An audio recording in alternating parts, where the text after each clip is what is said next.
আমার অনেকদিন ধরে ইচ্ছে ছিল যে এই 2 মিনিটস রেডি হয়ে যায় যে ফ্রোজেন মোমোগুলো, তো ওগুলো ট্রাই করার। অন্য একটা ব্র্যান্ডের পাওয়া যেত, তারপর দেখলাম ওয়াও মোমো লঞ্চ করেছে, তো আমি এবার চিকেন চিজ মোমোটা আনিয়ে নিয়েছিলাম, 20-র প্যাকটা নিয়েছিলাম।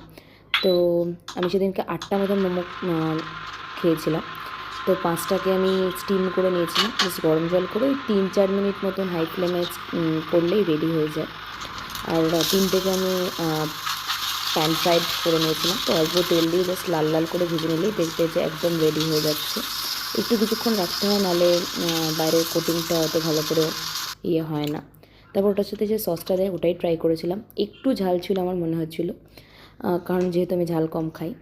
তো ফার্স্টেই স্টিমটা ট্রাই করে নিয়েছিলাম, বেশ টেস্টি খেতে ছিল, আর আমার ওয়ার্থিটই মনে হয়েছে। আর তার থেকে প্যান ফ্রাইডটা বেশি টেস্টি লেগেছে। তো তোমাদের কোনটা বেশি টেস্টি লাগলো তোমরা কিন্তু খেয়ে একবার আমাকে অবশ্যই জানিও।